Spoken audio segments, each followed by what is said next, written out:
es la mañana en el continente americano. Cuando atardece en Europa y cae la noche en Asia. Así despierta el continente americano y transcurre el día y la noche en el resto del mundo. La mañana.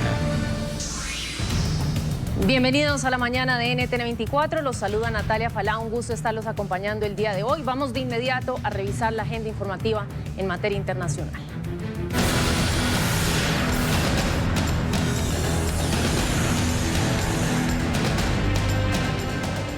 Y así amanecieron los principales periódicos en Argentina. Vemos el diario El Clarín, que titula Alberto Presidente. El diario El Día ganó a Alberto Fernández y es el nuevo presidente.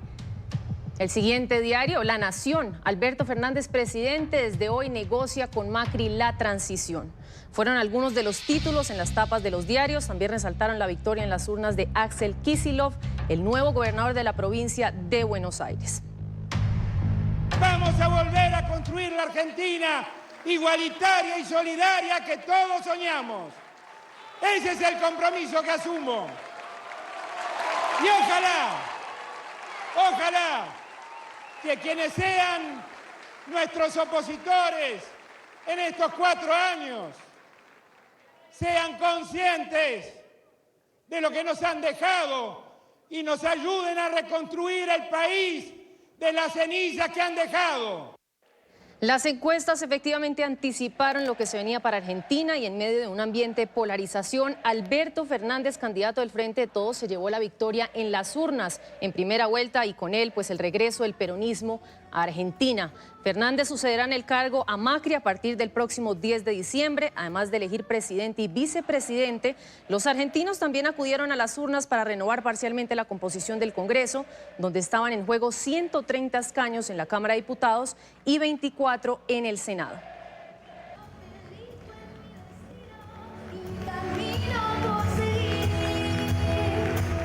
Lo veíamos anoche tras conocer su derrota. Mauricio Macri felicitó a Alberto Fernández por su victoria en las urnas y prometió además que desde la oposición va a construir un camino sano y constructivo para el país. Vamos a escuchar lo que dijo. Quiero felicitar al presidente electo Alberto Fernández. Acabo de hablar con él por la gran elección que han hecho. Lo invité mañana a desayunar a la Rosada porque tiene que empezar un periodo de transición. Por favor. Esto es por Argentina. La transición ordenada que lleve tranquilidad a todos los argentinos, porque acá lo único importante es el futuro y el bienestar de los argentinos.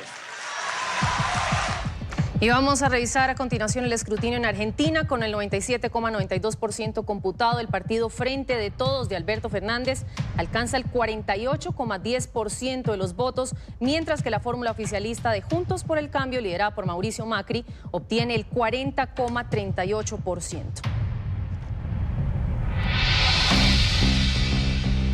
La ex vicepresidenta Cristina Fernández se manifestó sobre la situación en la región. Criticó a los gobiernos de Chile y Ecuador por las recientes protestas sociales, pero también respaldó a Evo Morales, sobre quien recaen denuncias de fraude en los recientes comicios electorales. Vamos a escuchar a continuación lo que dijo Cristina Fernández. Lo que también ha pasado días atrás en la hermana República de Bolivia, de acá felicitamos a Evo Morales, el nuevo presidente de Bolivia. Esto que pasó aquí en Argentina, lo que vemos que ha sucedido en la hermana República de Chile, lo que pasó también hace poco tiempo en Ecuador, nos tiene que abrir la cabeza, no solamente a los dirigentes políticos, sino a todos los dirigentes sociales, empresariales, de la inviabilidad de modelos políticos y económicos basados en el ajuste permanente. Y justamente para hablar del tema quiero saludar en esta parte del programa a Pablo Romá. Él es sociólogo, director de Circuitos Consultora. Muy buenos días, gracias por acompañarnos el día de hoy. ¿Qué tal? Buen día, ¿cómo les va?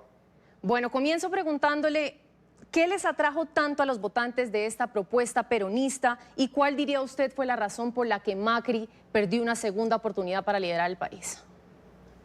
Bueno, en primer lugar lo que hay que destacar es que a partir de las elecciones primarias, un sector mayoritario de la sociedad le dijo a Mauricio Macri que era muy difícil continuar, digamos, con este modelo económico.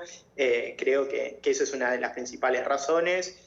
Después, en la elección de ayer, lo que sucedió fue, de alguna manera, una consolidación de ese proceso, además de un trabajo, digamos, muy importante de Alberto Fernández en términos de la generación de consensos con distintos sectores que habían sido, bueno, muy castigados por las políticas del presidente Macri. Creo que, de alguna manera, eso es un factor explicativo, junto con, bueno, un proceso que también se dio, que fue la unidad del peronismo, que no se había venido dando, digamos, en la elección de 2015 ni en las parlamentarias de 2017. Creo que eso ha sido un fenómeno, digamos, muy destacado en términos de lo que ha posibilitado la conformación del Frente de Todos, y en ese sentido me parece que bueno, que ha habido una conformación, una cristalización de un proceso que tiene que ver con lo económico, que tiene que ver con lo político, y en ese sentido me parece que el Frente de Todos ha logrado cristalizar ese proceso. Después creo que el presidente Macri, digamos, no ha cumplido ninguna de las promesas de campaña de 2015. Creo que eso lo ha ido debilitando mucho en términos políticos y en términos sociales. El presidente Macri afrontó esta elección en un proceso digamos, donde se jugaba mucho su credibilidad. El presidente ha hecho también una serie de propuestas y de promesas de campaña, pero me parece que no ha logrado, digamos, llegar a un sector mayoritario del electorado, si bien ha crecido en términos de su caudal electoral respecto de las elecciones primarias, pero me parece que mayoritariamente la sociedad lo que ha planteado es que este modelo es difícil pensarlo 4 años más. Pablo, importante analizar también lo siguiente: ¿cómo vio usted el papel que va a desempeñar Cristina Fernández desde la vicepresidencia? Esto teniendo en cuenta además que la exmandataria también ha sido sinónimo de corrupción para una gran mayoría en Argentina. Le pregunto, ¿le jugará una mala pasada el pasado a Cristina Fernández? Y lo que también muchos se preguntan es ¿quién va a tomar las riendas del país? Si efectivamente Alberto, como corresponde, o Cristina Fernández. No, me parece que lo que ha quedado claro es que Cristina Fernández ha asumido un rol secundario dentro de la campaña. Me parece que le ha dado la responsabilidad a Alberto Fernández de ser el candidato a presidente y el protagonismo que un candidato a presidente necesita. Creo que el rol que va a tener la expresidenta en términos políticos es un rol muy importante porque es la principal, ha sido desde 2015 la principal figura de la oposición, y en ese sentido me parece que va a tener un rol político, pero sobre todo vinculado a lo que es la Cámara y a las digamos, y a la cuestión legislativa. Me parece que Alberto Fernández ha logrado plantear y demostrar su capacidad de liderazgo y la capacidad de tomar decisiones como presidente electo de la Nación. Me parece que de alguna manera lo que el principal rasgo de Alberto Fernández ha sido poder, digamos, cambiar ese rol que venía jugando como uno de los principales organizadores del Frente de Todos para ser el candidato a presidente, la principal figura del espacio, y me parece que en ese sentido presenta todas las cualidades como para tener la capacidad de decidir cuáles son los lineamientos políticos que vienen para la Argentina. Pablo, en su discurso de anoche ambos candidatos se mostraron dispuestos a colaborar en la transición política, pero yo le pregunto a usted, ¿cómo visualiza este proceso de transición? ¿Efectivamente va a haber un acuerdo entre Macri y Fernández o le espera a Argentina una transición política desordenada? Y de ser así, pues podría ser preocupante porque digamos que el punto álgido en este momento en Argentina es la economía, que también va a depender mucho del proceso de transición política que se viene. No, yo veo que hay disposición para una transición responsable. Me parece que el gesto que tuvo el presidente Macri y también Alberto Fernández respecto a juntarse hoy y tratar de plantear cuáles son los caminos para esa transición, creo que es importante. Ahora sí, creo que hay que dejar en claro que esta transición no implica un cogobierno, no implica que los equipos de Alberto Fernández o Alberto Fernández ya empiecen a tomar decisiones. Me parece que lo que queda claro es que el presidente Macri gobierna hasta el 10 de diciembre, que es el día del recambio. Ahora creo que la transición lo que sí implica es que Alberto Fernández y los equipos económicos, como vos bien decís, fundamentalmente se pongan en contacto con cuáles son las realidades del Estado Nacional hoy, pero sí creo que no es un cogobierno y si bien hay que plantear que es el presidente Macri quien tiene la responsabilidad de gobernar hasta el 10 de diciembre. Pablo, una última pregunta. En ese sentido, ¿cree usted que Macri de todas maneras seguirá jugando un rol político activo, importante para el país? Sí, yo creo que el presidente Macri en el último tramo de la campaña decidió recuperar parte de esa fuerza política que venía estando un poco en cuestión, sobre todo internamente. Me parece que el presidente ha decidido liderar ese espacio social que hoy representa el antiperonismo en Argentina. Ahora creo que se verá después cómo se van desenvolviendo las dinámicas políticas, pero la clara intención del presidente es de liderar ese espacio. Bueno, Pablo, pues quiero agradecerlo por su tiempo aquí en el programa. Muchas gracias por acompañarnos. Despido así a Pablo Romás, sociólogo y director de Circuitos Consultora. Muchas gracias por tu tiempo. Gracias.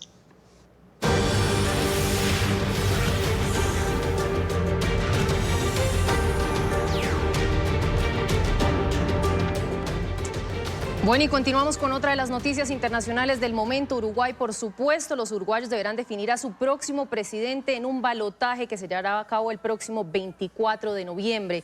El domingo, ninguno de los 11 candidatos obtuvo el 50% más uno para ganar en primera vuelta. La disputa será entre Daniel Martínez, el candidato del oficialista Frente Amplio, el partido que gobierna desde hace 15 años, y el ex senador del opositor Partido Nacional, Luis Lacalle Pou, que ya recibió para la segunda vuelta el apoyo del Partido Colorado y el movimiento Cabildo Abierto.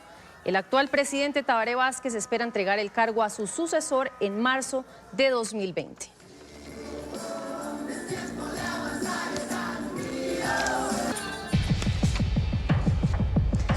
Y vamos a ver a esta hora cómo va el escrutinio en Uruguay. Según la Corte Electoral, tras escrutar el 99,96% de los votos, el oficialista Daniel Martínez obtiene el 40,66% de los votos.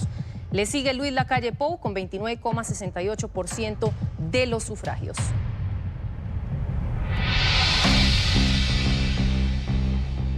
Tras conocerse el balotaje, Daniel Martínez, candidato del Frente Amplio, ratificó el liderazgo del movimiento pese a los cerrados resultados en la contienda, una de las más reñidas en el país. Vamos a escuchar lo que dijo. Primero y ante todo, agradecer al pueblo uruguayo, reafirmar una vez más que la fuerza más importante del Uruguay se llama Frente Amplio. Escuchamos a continuación también las declaraciones de Luis Lacalle Pou. Vamos a escuchar. Nosotros no hicimos una campaña para ganar una elección. Nosotros hacemos una campaña porque queremos cambiar el país, tenemos el proyecto claro. Y eso puede tener ajustes, pero está profundamente basado en la coherencia y en la verdad. Para hablar del tema, quiero saludar en esta parte del programa a Camilo López, analista político. Camilo, bienvenido al programa. Buenos días, Natalia. Buenos días para ustedes allí en Colombia. ¿Cómo están? Muy bien, muchas gracias. Camilo, comienzo pidiéndole más bien para dar un panorama mucho más claro a nuestros televidentes en qué consiste ese sistema de balotaje, cómo funciona. Bien, el sistema de balotaje es de la siguiente forma. Nosotros tenemos una elección presidencial a 3 rondas en realidad. Una primera de elección primaria que elige los candidatos dentro de los partidos. Cada ciudadano o ciudadana puede elegir votar dentro de un partido y elegir al candidato que competirá por la presidencia en las primarias. Ayer tuvimos las primarias que eligen el Congreso, que eligen el Parlamento, y si hay un candidato que obtiene más del 50% de los votos, es electo en primera vuelta. Como el partido más votado, en este caso el Frente Amplio, obtuvo el 40% de los votos, hay una segunda vuelta que se hace entre los candidatos de los dos partidos más votados, en este caso el Frente Amplio y el Partido Nacional, segunda vuelta que tendrá lugar el 24 de noviembre de este año. Camilo, le quiero preguntar por qué coinciden los analistas que es muy probable que el próximo presidente de Uruguay sea el nacionalista Luis Lacalle Pou. Bien, lo que ocurre es lo siguiente: si uno hace una distribución, una organización, un análisis de cómo se comportan y cómo se distribuyen estos partidos en el espectro ideológico, vinculados a sus preferencias, a sus posiciones políticas, uno lo que puede encontrar son dos grandes bloques. Por un lado, el Frente Amplio, que representa a la izquierda, a la centroizquierda uruguaya, y el Partido Nacional, que está liderando en este momento un bloque, si bien compiten entre sí, una especie de bloque de partidos de centro derecha y derecha, incluso extrema derecha, podríamos decir claramente en uno de ellos, porque Partido Nacional, Partido Colorado y Cabildo Abierto, que son los tres partidos con representación en el Senado, además del Frente Amplio, son partidos que ya han anunciado la intención de formar una coalición para como gran objetivo, quitar al Frente Amplio del gobierno luego de 15 años de gobierno. El Frente Amplio quedó con 13 senadores de los 30 senadores disponibles en el Senado, luego se suma un 31º senador que es el presidente de la República, pero ya Partido Nacional, Partido Colorado y Cabildo Abierto juntos obtienen 17 bancas en el Senado y también la mayoría en la Cámara de Diputados. Eso les permite plantear un escenario de gobernabilidad con una coalición que se opone a la izquierda frente amplista y que muestra un perfil de derecha muy marcado, con un partido de centro derecha como el Partido Nacional, con un lenguaje y una visión en algunos sentidos retomando elementos liberales y con algunos tintes conservadores, el Partido Colorado con un perfil más liberal, libre mercadista mucho más marcado, con algunos tintes tecnocráticos de parte de su candidato a presidente Ernesto Talvi, y la sorpresa para el sistema político uruguayo es que haya obtenido más del 10% un partido liderado en este momento por el excomandante en jefe del ejército, por un exmilitar con una prédica fuertemente conservadora y de derecha, y con algunas reivindicaciones de algunas demandas vinculadas a la seguridad ciudadana, a las fuentes de trabajo, incluso con algunas apelaciones vinculadas a discutir la llegada de los migrantes en relación al efecto en el mercado de trabajo. Esto más que nada por sus votantes, más que por el liderazgo partidario. Esto es un discurso que aparece entre sus votantes y con fuertes oposiciones discursivas y en lo programático a la agenda de derechos que se desplegó durante los gobiernos del Frente Amplio, remarcándola como una idea de ideología de género por parte de este partido y oponiéndose a ello. Entonces ese es el panorama que hace pensar que el gobierno uruguayo luego del 24 tiene altas chances de virar a la derecha. Obviamente la segunda vuelta hay que jugarla, hay que votar y se verá lo que pasa. A primera vista uno lo que puede decir es que ya esta coalición de derecha tiene una mayoría posible para gobernar, si bien esto no quiere decir que no sea imposible gobernar en minoría en Uruguay. A esto también hay que señalarle que ayer se votó una reforma constitucional en Uruguay, que entre otras cosas lo que buscaba era mejorar la seguridad pública a través de un conjunto de medidas que incluían, entre otras cosas, la utilización de las Fuerzas Armadas en la seguridad pública, y tenía una mirada general de mano dura, y esto casi salió aprobado, quedó en torno al 46-47% de los votos. Entonces, si uno ve que más o menos un 46-47% del electorado estaba a favor de estas medidas, más el posicionamiento a la derecha de gran parte del electorado, muestra que hay un cambio de preferencias en el electorado uruguayo que no corre a la derecha. Camilo, justamente quiero preguntarle puntualmente por un partido y es el de Cabildo Abierto, un partido prácticamente nuevo que se fundó en marzo de este año. Sin embargo, ¿por qué ha sido la gran sorpresa de estas elecciones y por qué su rápido ascenso en las ideas conservadoras y nacionalistas en un país liberal como Uruguay? Hace 5 años este partido no existía y sin embargo obtuvo el 11% de los sufragios. Natalia, esa es la gran pregunta y la pregunta que nos deberemos hacer quienes nos dedicamos a las ciencias sociales en Uruguay. Uruguay en su historia ha tenido la capacidad que dentro de los partidos fundacionales, dentro del Partido Nacional y el Partido Colorado, siempre se han albergado los sectores conservadores. Nunca hemos tenido un partido conservador de este tipo y menos con una raigambre militar como este. Siempre han logrado los sectores conservadores ser absorbidos por los partidos tradicionales. El sistema de partidos lograba colocarlos dentro de su mundo.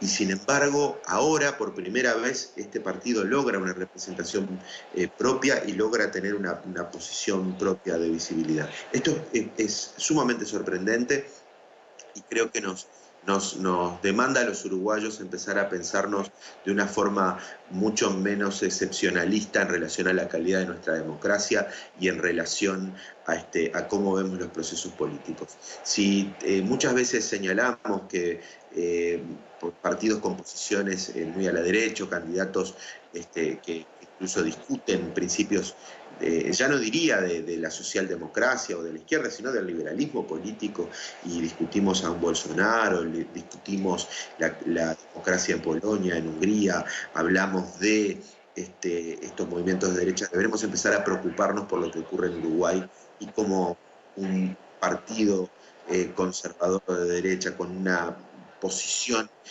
muy confrontativa en algunos asuntos, que levanta banderas conservadoras, aparece y emerge de la nada en un sistema de partidos consolidado, programático, institucionalizado como el Uruguay, que en este momento muestra un cimbronazo con la presencia de este partido.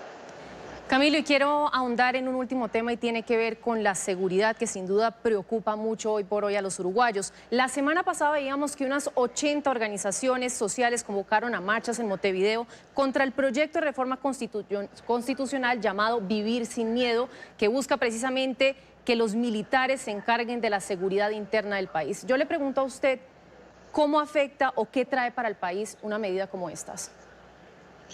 Esa medida lo que buscaba era, entre otras cosas, darle potestad a las Fuerzas Armadas, un pasaje de Fuerzas Armadas al policiamiento, a la seguridad pública. Esa iniciativa fracasó ayer, no se llegaron a los votos para constitucionalmente colocar ese mandato en el orden jurídico uruguayo. Eso muestra que estuvo en el borde de ser aprobado, estuvo cerca del 50%, en algún momento había mediciones que le acercaban el 47% de los votos, y bueno, finalmente esa propuesta no fue aprobada. Sí, al tener una coalición probable, o en esta competencia hacia la segunda vuelta, al haber una coalición de derecha que tiene chances de ganar, hay que esperar ver los resultados, y hay que ver qué pasa en estos días de campaña y cómo se desarrolla la campaña. La seguridad pública puede estar en el centro del debate y pueden haber propuestas, al no haberse aprobado esta reforma, también igualmente con un tinte con un tinte de una mirada de securitización fuerte de la agenda política uruguaya. Camilo, ¿cuál es el rol que jugará Uruguay en Latinoamérica tras el resultado electoral definitivo? Si es la izquierda o es el partido de centro derecha, ¿cómo diría usted que cambia la geopolítica en América Latina? Bien, si el Frente Amplio sigue en el gobierno, va a ser un Frente Amplio en minoría y un Frente Amplio negociando ley a ley, posiciones a posiciones, y quizá de alguna forma se acerque más al óptimo general de las preferencias de muchos partidos en lo que hace a política internacional y a posicionamientos económico-comerciales en la región.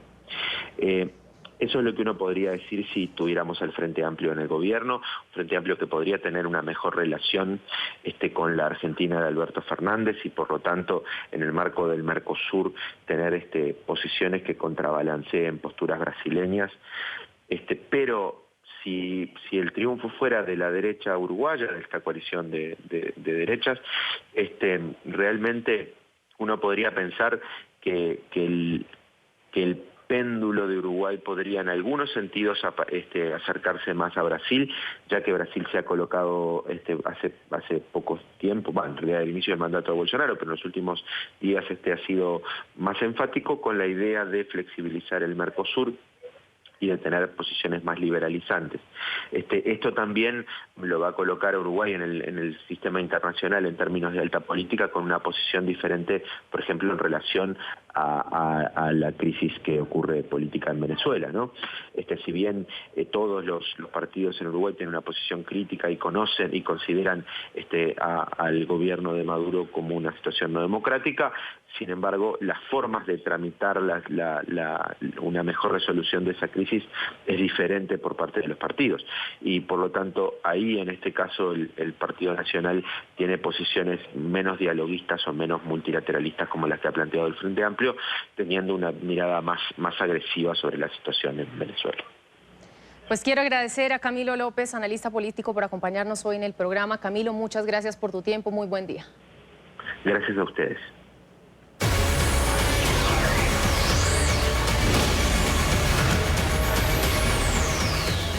Y Chile es noticia. El presidente Sebastián Piñera anunció el fin del estado de emergencia que duró unos 10 días en los que se vieron desplegados un fuerte operativo militar en las calles para controlar el estallido social. Lo cierto es que a pesar de que Sebastián Piñera ha anunciado medidas para intentar evitar el surgimiento de más movilizaciones violentas de calle, las movilizaciones continúan y la situación de caos todavía es evidente en Chile. Las protestas se mantienen en Chile pese al anuncio del final del estado de emergencia desde la medianoche del domingo. Miles de personas marcharon hacia la sede del Congreso Nacional en Valparaíso en la mayor manifestación de la región en varias décadas tras la concentración que reunió a más de 1 millón de personas en la capital el viernes. En la movilización participaron unas 100.000 personas y concluyó con enfrentamientos aislados entre manifestantes y la policía, según informó la alcaldía local. Rancagua, Concepción y Talca, al sur del país, también registraron manifestaciones y choques con uniformados ya entrada la noche. En Santiago, 1 millar de ciclistas se reunieron frente a la Casa de Gobierno, de donde fueron dispersados por la policía con carros lanzaagua y gases lacrimógenos. La presión se mantiene sobre el presidente Sebastián Piñera a la espera de que concrete el cambio de gabinete que anunció el sábado tras pedirle la renuncia a todos sus ministros.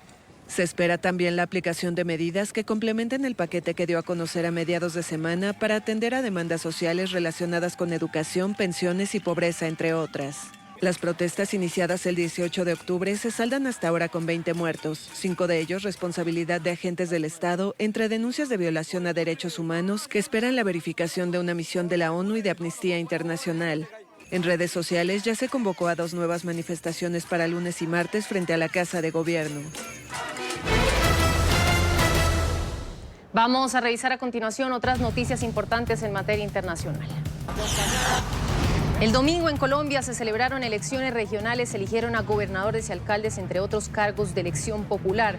Los bogotanos escogieron por primera vez a una mujer como su gobernante. Claudia López es la alcaldesa electa y llegará al cargo con enormes retos en materia de movilidad, seguridad e infraestructura. López consiguió la mayor votación en la historia de Bogotá, la capital. Hoy era el día de las familias hechas a pulso, como la suya, como la mía.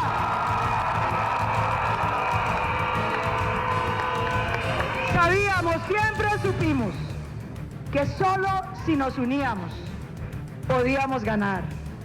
Y así lo hicimos. Nos unimos, ganamos e hicimos historia. Y el presidente Evo Morales aseguró que la oposición en Bolivia está preparando un supuesto golpe de Estado en su contra para esta misma semana. Morales también llamó a sus bases a defender la controvertida victoria electoral. Distintos sectores sociales, quienes se preparan para hacer el golpe de Estado la próxima semana. Ya estamos informados. ¿Qué están diciendo? Martes no debe pasar esta semana. Fuera Evo Morales. Cuando ganamos con más del 10%. Y hay estado de emergencia en California por los incendios forestales que afectan el sur y norte del estado. El gobernador Gavin Newsom adoptó la medida por las llamas que están fuera de control. Los fuertes vientos y las altas temperaturas han afectado las tareas de extinción del fuego. Ya 200,000 personas han tenido que salir de sus hogares. En la región vinícola del norte de California, a las afueras de San Francisco, el incendio Kincaid ha crecido aproximadamente 20,000 hectáreas y ha destruido 79 estructuras entre edificios y viviendas. La legisladora por California, Katie Hill, renunció a su cargo en el Congreso de Estados Unidos. Desde hace una semana, la demócrata enfrentaba un escándalo por su presunta relación sexual con un integrante de su equipo en el Congreso, algo que está prohibido por las normas de la Cámara Baja. Hill ya era investigada por el Comité de Ética de la Cámara de Representantes. El caso se conoció cuando varios medios publicaron imágenes explícitas de Hill con una de las asistentes de su campaña e informaciones de una relación sentimental con su director legislativo del Congreso, Graham Kelly. Con el corazón roto anuncio mi renuncia al Congreso. Esto es lo más difícil que he tenido que hacer, pero creo que es lo mejor para mis electores, mi comunidad y nuestro país. Y en Estados Unidos se reportaron una serie de disparos luego de que se realizara una vigilia en honor de Kevin Berry, una de las víctimas que perdió la vida en un tiroteo registrado la noche del sábado durante una fiesta universitaria. Los hechos ocurrieron en Dallas, en el estado de Texas. Decenas de personas estaban reunidas en un parque de la ciudad cuando sonaron los disparos. Por fortuna, no se registraron heridos.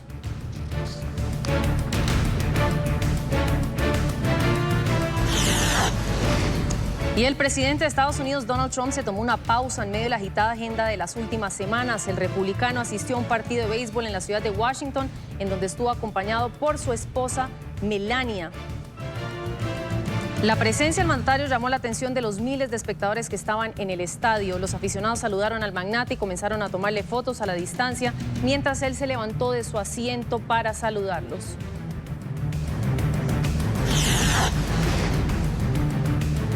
El 31 de enero es la nueva fecha del Brexit. A 3 días de vencerse el plazo para la salida del Reino Unido de la Unión Europea, el bloque acordó extender 3 meses el tiempo límite para la desconexión. Con esto disipan los temores de un retiro sin acuerdo. Se trata de una prórroga flexible que permitirá a Londres poner fin a su membresía, incluso a finales de noviembre o diciembre, siempre y cuando el Parlamento británico, hasta ahora reacio, ratifique el pacto con Bruselas. El primer ministro del Reino Unido, Boris Johnson, que insistía en cumplir con el Brexit para el 31 de octubre, pidió la semana pasada elecciones anticipadas para elegir nuevos diputados en diciembre. Y son 14 las familias en Vietnam que temen que sus hijos estén entre los 39 inmigrantes hallados muertos dentro de un camión cerca a Londres la semana pasada. Familiares de las presuntas víctimas que este fin de semana proporcionaron muestras de ADN han revelado haber recibido llamadas y mensajes de sus seres queridos en algunos casos para pedirles perdón y decirles que no podían respirar más y que estaban a punto de morir. Las autoridades avanzan en la identificación de los cuerpos.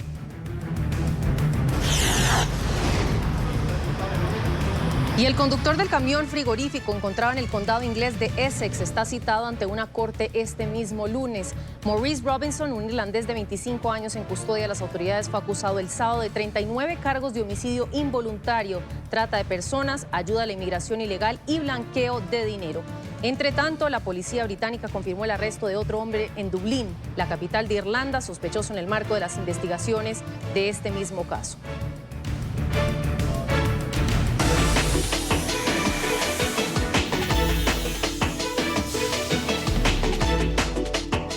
Y vamos a ver lo que es noticia a esta hora en Estados Unidos, un nuevo esfuerzo para reducir los incidentes por armas de fuego en la Unión Americana.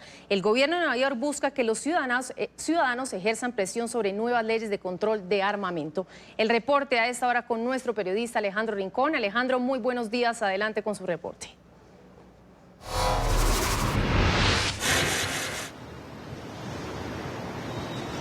Hola, feliz lunes para todos. Justo cuando los Estados Unidos se marca el primer aniversario de la masacre en la sinagoga Tree of Life en la ciudad de Pittsburgh, en Pensilvania, se establece este nuevo propósito con el objetivo de que estas tragedias recuerden que todavía el gobierno federal de los Estados Unidos tiene pendiente la implementación de leyes más estrictas de control de armas de fuego. Y es allí en donde Nueva York busca liderar esta causa a nivel nacional y en particular el gobernador Andrew Cuomo, quien busca que la sociedad civil sea su aliada para para que a través de la difusión de una serie de mensajes, sobre todo en redes sociales, se llame nuevamente la atención del liderazgo político de los Estados Unidos sobre esta causa. En el momento de explicar su iniciativa, entregó las siguientes declaraciones. Con respecto al tema de las armas, algún día vamos a mirar hacia atrás en la historia y la gente se preguntará por qué esta gente pensaba eso. ¿Qué estaban pensando? ¿Cuántas veces vamos a tener que ver el mismo episodio y la misma situación una y otra vez? Porque todo esto que ha ocurrido, toda esta ansiedad generalizada, simplemente tiene que ver con una falta de sentido común por parte de los políticos. Porque eso es lo que es. Simplemente tiene que ver con una falta de sentido común de todos los políticos que insisten una vez más con lo mismo, porque ellos están deteniendo esta legislación y literalmente están matando gente. Que no sucedan más este tipo de tragedias en los Estados Unidos. El objetivo final de esta nueva iniciativa, de acuerdo con el Archivo sobre Violencia por Armas de Fuego, la principal entidad que monitorea este tipo de incidentes en la Unión Americana, en el transcurso de 2019 se han reportado ya 346 tiroteos a través del país. Es todo lo que tenemos para ustedes por ahora. Continúen con más en el Centro Internacional de Noticias. Gracias, Alejandro. Ya hay reacciones en la Unión Americana luego de que el presidente Donald Trump anunciara la muerte del líder del Estado Islámico, Abu Bakr al-Baghdadi. Los senadores por Florida, Rick Scott y Marco Rubio, calificaron el hecho como un logro importante en la lucha contra el terrorismo. En Miami, Paola Serna con todo el reporte. Paola, muy buenos días. Hola, ¿qué tal? Muy buenos días. Pues bien, prácticamente de inmediato comenzaron las reacciones a todo nivel aquí en los Estados Unidos después de que el presidente Donald Trump anunció este fin de semana la muerte del líder del Estado Islámico, Abu al-Baghdadi. Aquí en el estado de la Florida, el senador republicano Marco Rubio ha dicho que es una gran noticia que refleja también y que es importante para la seguridad de los Estados Unidos y de los aliados. Por su parte, el senador Rick Scott dijo que se trata de un paso importante para derrotar a ISIS y recordó que masacres como la de la discoteca Pulse que ocurrió en la ciudad de Orlando fueron inspiradas justamente en ISIS, en los actos terroristas de esta organización. La operación estadounidense que mató al fundador y líder de ISIS es un logro muy significativo del que todos los estadounidenses deberían estar orgullosos y el mundo debería estar agradecido. No terminará con ISIS, pero es un golpe importante para sus esfuerzos de propaganda y reclutamiento. El anuncio del asesinato de Baghdadi, uno de los terroristas más notables y más conocidos del mundo, es una gran noticia para la seguridad de los Estados Unidos y de nuestros aliados. Quiero agradecer a todos los hombres y mujeres en las Fuerzas Armadas que llevaron a cabo esta misión y que continúan en su lucha por la libertad de todo el mundo. Esto es un paso muy importante en la derrota de ISIS, un grupo terrorista que ha inspirado un pulso y ha llevado a cabo terror y ha sido responsable de miles de muertes alrededor del planeta, incluyendo en Florida a Steven Soft. Por su parte, los padres del periodista de Miami, Steven Sotoloff, quien fue decapitado por ISIS en el año 2014, aseguraron que aunque esto no devolverá la vida de su hijo, se trata de una importante victoria para Estados Unidos y los aliados. La información desde Miami, Paola Serna. Continúen con más desde nuestros estudios centrales. Muy buenos días. Gracias, Paola, por tu reporte. Hacemos con esto la primera pausa en la mañana y cuando... Gracias por continuar con nosotros. La Agencia de la ONU para los Refugiados, en alianza con la Unión Europea, celebran este lunes y martes en Bruselas una conferencia internacional de solidaridad que busca recaudar fondos para enfrentar el masivo éxodo venezolano. El propósito del encuentro es movilizar recursos hacia los países que reciben a miles de migrantes venezolanos que huyen del régimen de Nicolás Maduro. Antonio Belchi, de nuestra cadena aliada Voz de América, está con nosotros desde Bélgica con la noticia. Antonio, hola, muy buenos días. Hola, ¿qué tal? Muy buenos días. Pues efectivamente, la Conferencia Internacional de Solidaridad ya ha empezado aquí en la Comisión Europea, en Bruselas, en Bélgica. Lo que se quiere tratar desde aquí, desde la Unión Europea, es poner de manifiesto precisamente esa solidaridad de los países de la región, también de países de los que integran la Unión Europea y que han hecho frente a esta grave crisis económica, social y política en Venezuela. Los últimos estudios apuntan apuntan a que 4,5 millones de venezolanos ya habrían abandonado el país, pero según ya han informado en los últimos minutos, porque ya ha dado comienzo esta conferencia y ya han participado algunos comisarios de la Unión Europea, han alertado que esa cifra, atención, en 2020 podría llegar hasta los 6 millones de migrantes venezolanos que abandonarían el país a consecuencia de esta grave crisis que vive Venezuela. Por lo tanto, lo que quieren decir desde aquí, desde la Unión Europea, es mostrar todo el apoyo, no solo a Venezuela, sino también a los países vecinos, esos países de acogida, entre los que los países de América Latina son los que más flujo de inmigración venezolana han recibido en los últimos meses. Se calcula que 3,7 millones de venezolanos estarían repartidos por todos los países de la región de América Latina y un 1,4 millones aproximadamente estarían residiendo en Colombia, que es el país vecino con Venezuela. Una de las cosas que también se está debatiendo aquí es ese proceso para facilitar y agilizar los trámites para que muchos venezolanos que deciden abandonar el país e iniciar una nueva vida lejos de casa, pues puedan hacer esos trámites de una forma mucho más sencilla. De hecho, estos comisarios de la Unión Europea han felicitado sobre todo a los países de América Latina que, a pesar de esos problemas que podrían acarrear el hecho de que trayeran un gran flujo de migrantes venezolanos y que eso se pudiera perjudicar a la educación y a la sanidad de esos países, sin embargo, han felicitado a esos países que los han ayudado y los han recibido con los brazos abiertos. Sin embargo, nos quedamos con esos datos de última hora, y es que podrían llegar a registrarse hasta 6 millones de venezolanos que abandonarían el país en el próximo 2020. Anthony, pues muchas gracias por tu reporte. Un buen día. Buenos días. Y en otras noticias, el régimen venezolano felicitó al nuevo presidente de Argentina, Alberto Fernández. Por medio de un comunicado, Nicolás Maduro dijo que tras el triunfo del candidato kirchnerista, espera poder retomar las relaciones bilaterales con el gobierno argentino. En Caracas, Oliver Fernández con el reporte. Oliver, muy buen día. Un buen día para ti, Natalia, un gusto como siempre saludarte desde la capital venezolana y también para nuestros televidentes. Así es, el régimen de Nicolás Maduro a través de este comunicado ha dicho que con este triunfo de Alberto Fernández en Argentina servirá para rescatar la justicia social, también la independencia política y la independencia económica. También ha dicho que es una clara reacción del pueblo argentino supuestamente en contra de las políticas neoliberales del Fondo Monetario Internacional. Vamos a ver qué fue lo que dijo a través de este comunicado. El presidente de la República Bolivariana de Venezuela, Nicolás Maduro Moros, en nombre del pueblo y gobierno venezolanos, extiende su más efusiva felicitación al pueblo argentino por el exitoso desarrollo de la jornada democrática electoral, hoy domingo 27 de octubre de 2019, al tiempo que felicita al presidente electo Alberto Fernández y a su compañera de fórmula Cristina Fernández de Kirchner por la contundente e inobjetable victoria alcanzada en la primera vuelta de las elecciones presidenciales.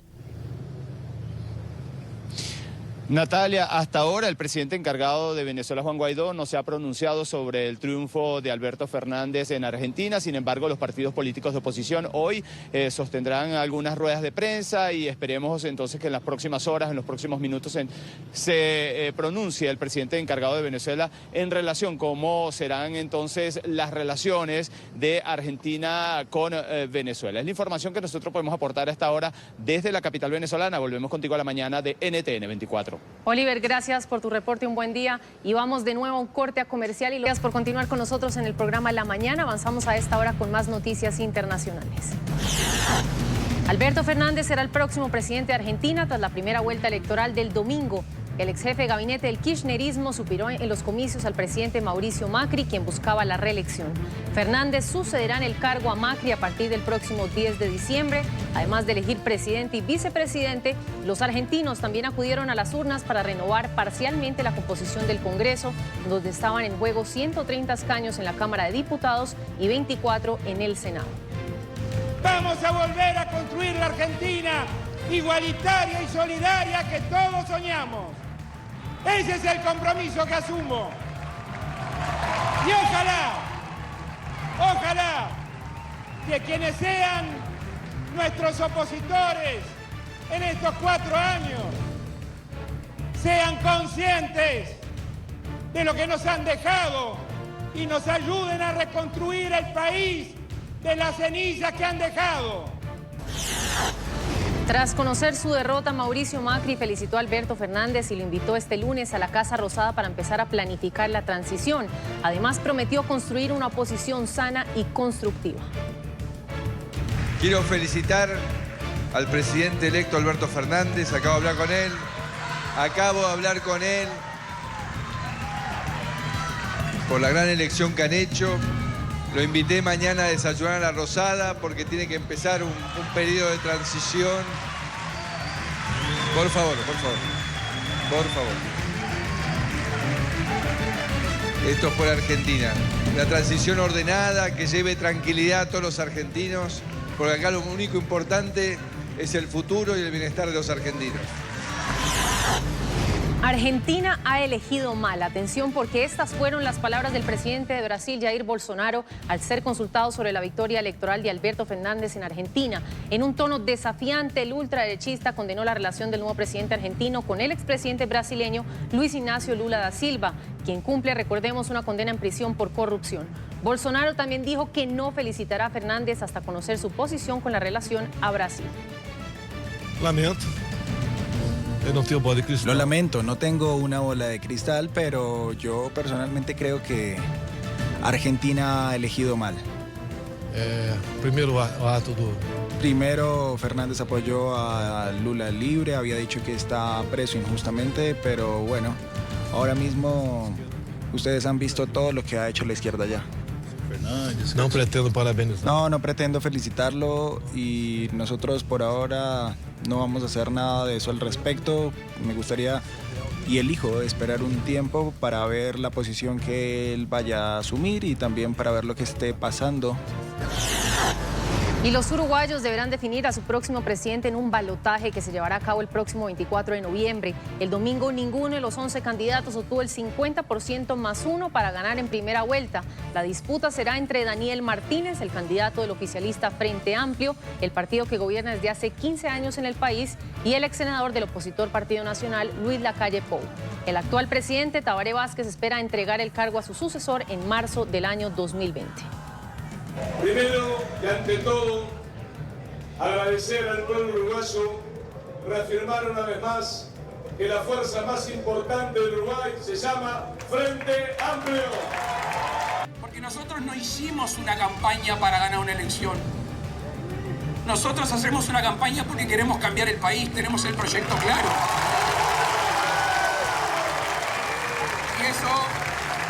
Y eso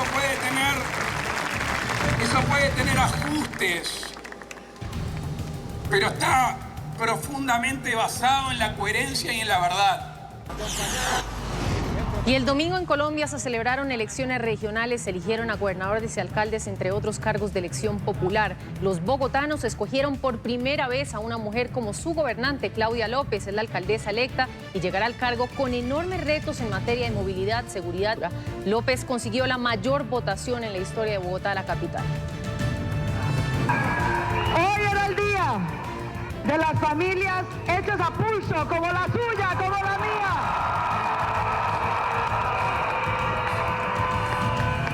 Sabíamos, siempre supimos que solo si nos uníamos podíamos ganar. Y así lo hicimos. Nos unimos, ganamos e hicimos historia.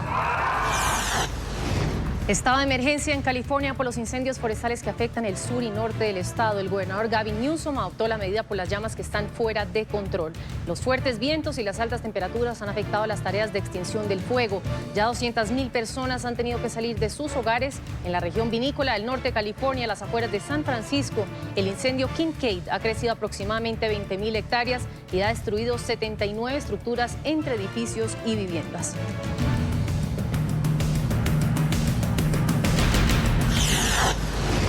Seguimos en Estados Unidos, donde reportaron una serie de disparos luego de una vigilia en honor de Kevin Berry, una de las 2 víctimas fatales del tiroteo registrado la noche del sábado durante una fiesta universitaria en Dallas, Texas.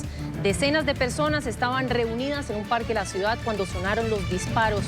Por fortuna no se registraron heridos.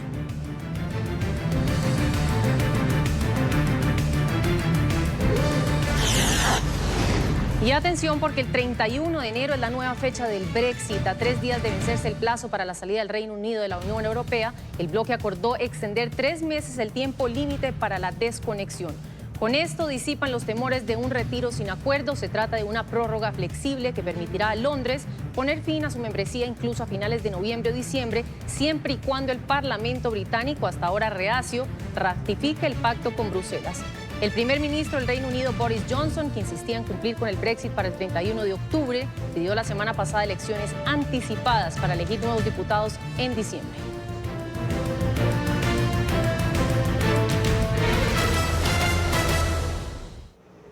Y en otras noticias del momento, por supuesto, el anuncio que hizo este domingo el presidente Donald Trump sobre la muerte del líder del grupo yihadista Estado Islámico, Abu Bakr al-Baghdadi. Militares de tácticas especiales de Estados Unidos fueron los encargados de liderar este operativo en el norte de Siria contra el terrorista. Bricio Segovia, de nuestra cadena aliada La Voz de América, nos tiene el reporte a esta hora. Bricio, un buen día.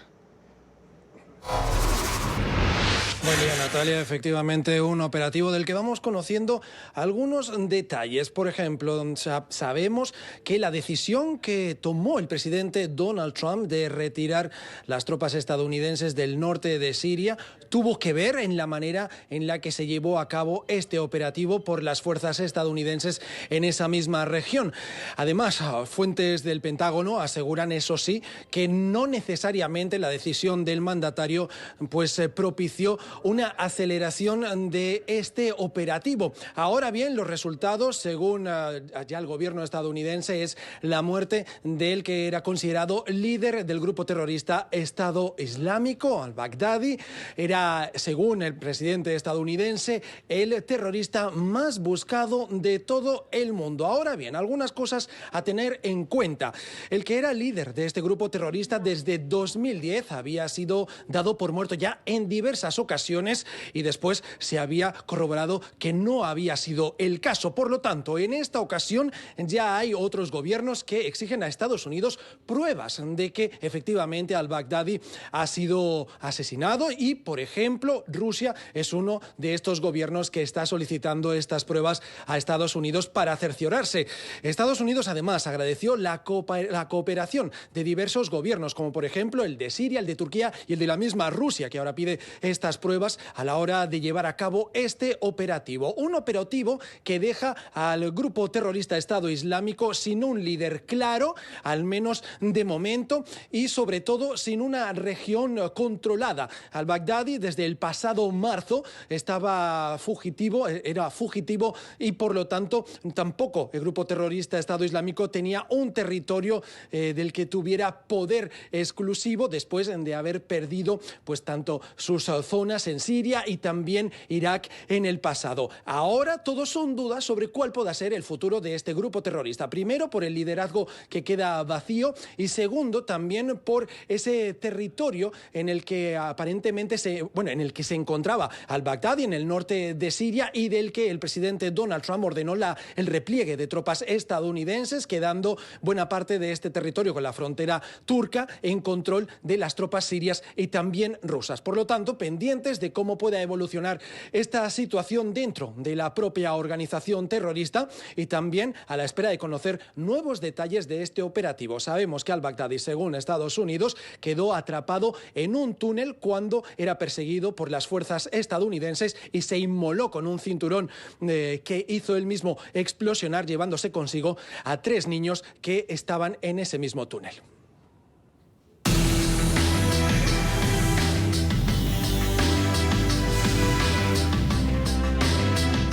En otras noticias, la capital de Alemania, Berlín, es considerada un paraíso para los amantes del arte urbano y el mundo del graffiti. Tanto así que hasta se hacen visitas guiadas para no perderse los dibujos más clandestinos. María Luz Moraleda, de nuestro canal aliado Deutsche Welle, nos tiene el reporte a esta hora.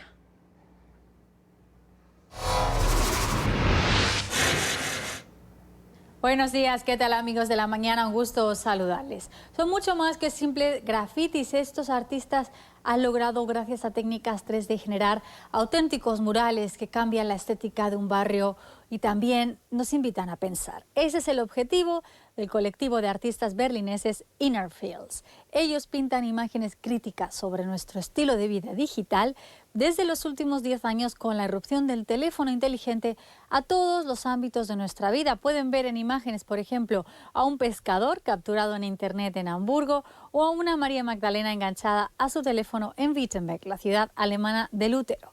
Pero también han llevado su arte sociocrítico a fachadas de otros países del mundo como Israel, Noruega, Ucrania o Georgia. Los artistas nos contaron que para ellos es una gran responsabilidad pintar algo en un espacio público, sobre todo en países que viven algún tipo de conflicto y que por eso quieren que sean murales que mejoren la sociedad y que hagan pensar más allá de la pura visión estética. Y otra de las artistas urbanas en 3D más reconocidas en el mundo es la mexicana Adri del Rocío. A su paso por el Festival de Murales de Berlín, como una de las 10 artistas invitadas, nos contó cómo su objetivo es generar mensajes positivos. Aquí pintó un mural muy colorido de una mujer dedicado a la paz, titulado "El hogar está donde está tu corazón", y explicó que quería expandir la felicidad y la alegría no solo con el color, sino también con la composición a este vecindario. Todo un talento mexicano, ya que con solo 4 años ganó su primera competición de arte y desde entonces no ha dejado de pintar. Además, ya que el mundo del arte urbano es mayoritariamente un mundo de hombres, ella quiere aprovechar su éxito para inspirar a otras mujeres a seguir su camino, igual que fue su propia mamá, quien la animó a seguir dedicándose a lo que más le gusta, pintar. Desde el canal internacional DW Deutsche Welle se despide hasta la próxima con más temas culturales. María Luz Moraleda, que tengan un buen día. Gracias por tu reporte. Hacemos otro corte comercial aquí en la mañana de NTN24. Gracias por seguir con nosotros. A continuación traemos la conmovedora historia de Olivia, una bebé con VIH que fue adoptada por 2 papás después de ser rechazada por 10 familias heterosexuales. Ariel y Damián son una pareja como cualquier otra que deseaba ser padres. Decidieron que la adopción era la forma en la que querían acceder a la paternidad y así dar amor a algún niño o niña con necesidad. Después de muchos años de espera llegó Olivia, cumpliendo su deseo de ser padres en Argentina. Y quiero justamente saludar a Ariel Bijarra, uno de los protagonistas de esta hermosa historia, además de ser presidente de la ONG Acunar Familias. Buenos días y bienvenida a la mañana de NTN24. Hola, ¿qué tal? Muy buenos días para ustedes y muchas gracias por brindarme un espacio y difundir esta noticia. Bueno, comienzo preguntándote cómo cambia sus vidas la llegada de Olivia y me gustaría, por supuesto, que nos expliques un poco lo que fue todo este proceso para ustedes, la larga espera para ser padres, los obstáculos que se presentaron en el camino y cómo, siendo una pareja homosexual, qué mensaje damos a la sociedad frente a temas como la adopción, porque al final del día vemos que no importa qué orientación sexual tengamos, esta pequeña sin duda recibe un amor incondicional. Bien, bueno, mira, en realidad los desafíos son grandes para todos quienes desean adoptar. Realmente la ley no brinda muchas posibilidades, pero bueno, yo como siempre digo, está en uno, es el trabajo de los futuros padres, el de generar entrevistas y el de poder cada uno con sus fuerzas y con su lucha y con su ideal de hijo, desterrarlo, ¿no es cierto?, sabiendo que no hay hijos ideales y exigir los derechos, ¿no? Después, con respecto a nosotros, yo no sentí ningún tipo de prejuicio ni ningún tipo de adversidad, porque bueno, creo que uno se maneja con el respeto debido ante la gente y eso más que nada marca una diferencia. Tampoco hubiese permitido que me falten el respeto, creo también que se trata de eso. Y la llegada de Olivia para con nosotros fue realmente algo maravilloso. Creo que ni siquiera nos atrevíamos a soñar con la idea de ser papás. Si bien uno arremete esta lucha, como te dije anteriormente, desprejuiciándose y con ganas de llegar a ser papás, nos fuimos topando en el camino con tantos obstáculos, como la mayoría, que nos fueron de algún modo destrozando la ilusión, que si bien estaba latente, estaba muy vulnerada por todos estos caminos y estas adopciones que no se dieron antes de la llegada de Olivia, que bueno, pesaba más y primaba más en su momento la decepción, ¿no? Como la mayoría de los padres. Y cuando llegó fue un sueño cumplido, fue algo que no pudimos imaginar jamás. Conocimos realmente el amor de un modo desprejuiciado, del modo más puro y más natural que puede existir, que es el del padre a un hijo, ¿no? Ariel, Olivia era portadora de VIH y como lo mencionábamos, esta vez fue rechazada por su progenitora y en varias ocasiones por familias heterosexuales que no quisieron lidiar con su enfermedad. ¿En qué momento deciden que ese no era un impedimento para ustedes? Y te pregunto también qué reflexión hacen ustedes sobre el hecho de por qué otras parejas que tuvieron la oportunidad de ser padres rechazaron a una pequeña solo por su condición. Sí, mira, en realidad cuando nació Olivia, la progenitora manifestó que era portadora del virus, del VIH, y que nunca se había controlado. Entonces, por ende, el primer diagnóstico que se hace sobre la bebé es que era portadora de VIH. No se hace otro diagnóstico porque indefectiblemente, al no haberlo manifestado la mamá antes, la progenitora no se había podido hacer ningún tipo de prevención, ni de tratamiento, ni de nada.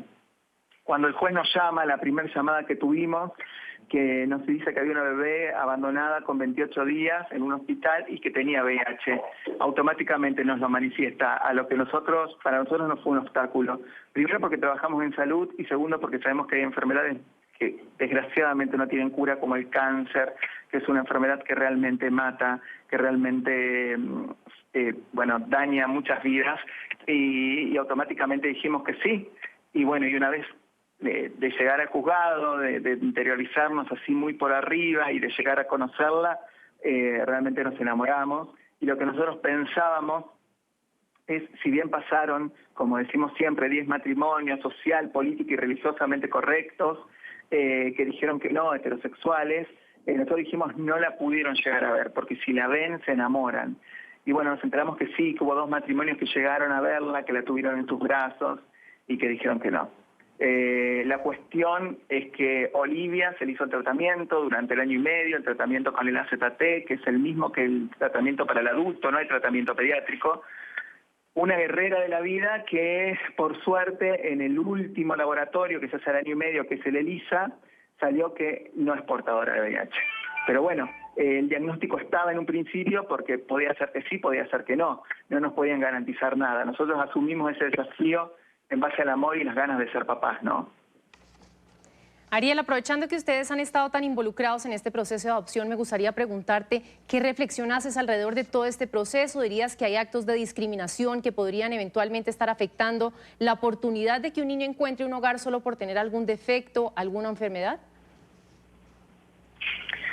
Perdón, no te escuché bien la pregunta. ¿Me hablabas sobre los niños? Claro, te estaba preguntando sobre el proceso de adopción. Si crees que en estas instituciones efectivamente hay algún tipo de discriminación que estaría, digamos, afectándole la oportunidad a un niño a tener un hogar solo por algún defecto o alguna enfermedad que padezca, como fue, por ejemplo, el caso de Olivia. Sí, en realidad, no creo que se trate de discriminación. Yo en realidad esto lo apunto no a las instituciones, sino a las familias, a los pretensos adoptantes, ¿no? Tu pregunta la llevo hacia ese lado.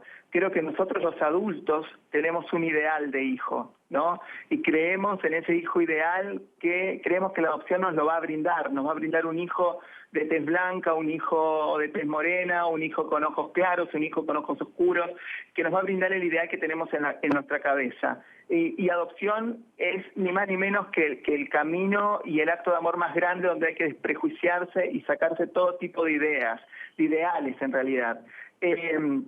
Nos encontramos con niños con capacidades diferentes que necesitan amor. De hecho, fomentamos la adopción de niños con capacidades diferentes, entendiendo también que hay niños que no tienen capacidades diferentes, pero que sí tienen una edad para la cual, para esas familias no son hijos ideales, porque las familias buscan adoptar bebés desde 0 hasta 5 años.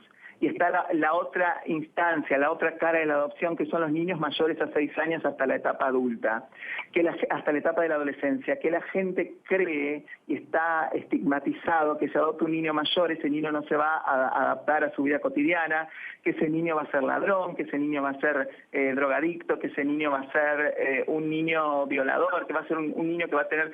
Y eso es un mito. Entonces, la discriminación en realidad no querría llamarlo así, querría llamar la ignorancia social que existe es por parte de los adultos, de los pretensos adoptantes, ¿no?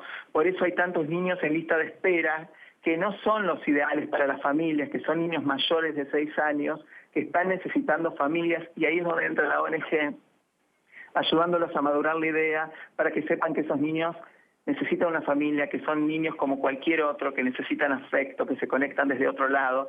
Entonces yo creo que más allá de las instituciones, no llamémosle discriminación, pero sí llamémosle mitos, tabús y miedos, están instalados en los posibles adoptantes, en los pretensos adoptantes, en quienes se inscriben, ¿no? Ariel, pues muchas gracias por acompañarnos, por tu tiempo y por compartir aquí en La Mañana tu historia con nosotros. Muchas gracias a ustedes, un abrazo grande. Buen día.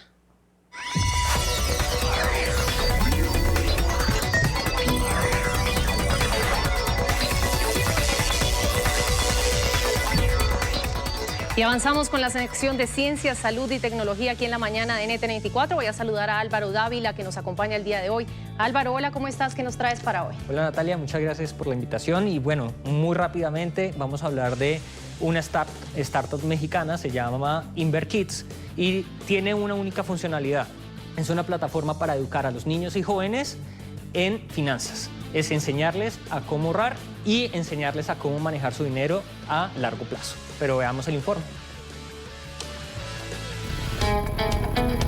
Sin duda alguna, las herramientas tecnológicas se han convertido en la mano derecha de los docentes a nivel mundial. El fácil acceso a plataformas web e incluso a los aplicativos disponibles en smartphone son pieza clave a la hora de impartir nuevos aprendizajes a los estudiantes. Por esta razón, emprendedores mexicanos presentan InverKids, una plataforma educativa que promueve la educación financiera. Nuestro objetivo principal, tanto del programa como de la plataforma, es poder llevar la educación financiera a los niños desde temprana edad y que toda esta educación la puedan recibir en la escuela. La educación financiera no es algo opcional, es algo que todos deberían recibir desde temprana edad, y justo por eso estamos luchando a través de nuestra plataforma para que se pueda implementar dentro de escuelas como currículum escolar, que tengan sus actividades, sus tareas, calificación, como cualquier otra clase.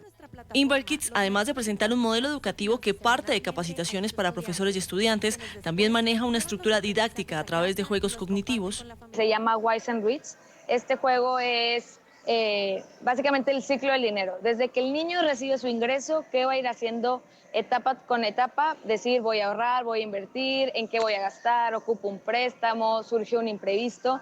Entonces prácticamente es ponerlo en los zapatos de los adultos y decir, un adulto desde que recibe el dinero hasta que se acaba su quincena o su mes, pasa por todo esto. La plataforma, que actualmente está implementada en el pensum de 400 colegios mexicanos, busca enseñar de manera fácil y rápida el manejo del capital adquirido por los jóvenes. Nuestra metodología tenemos básicamente, primero generamos curiosidad, después de la curiosidad los empezamos a llevar de la mano con conceptos, pero lo más importante es que ellos lo tienen que relacionar en su día a día. Yo ¿dónde he visto ese concepto? Antes no lo conocía, ahora lo conozco y le puedo poner un nombre. Y yo sé que yo ya soy parte del movimiento económico o financiero de mi escuela, de mi casa, o inclusive de mi ciudad, de mi país. Se espera que para el primer trimestre del año 2020, InverKids esté disponible para todos los niños y jóvenes entre 6 a 17 años que quieran aprender sobre educación financiera. Despedimos así La Mañana de NTN24. Gracias por su sintonía. Ya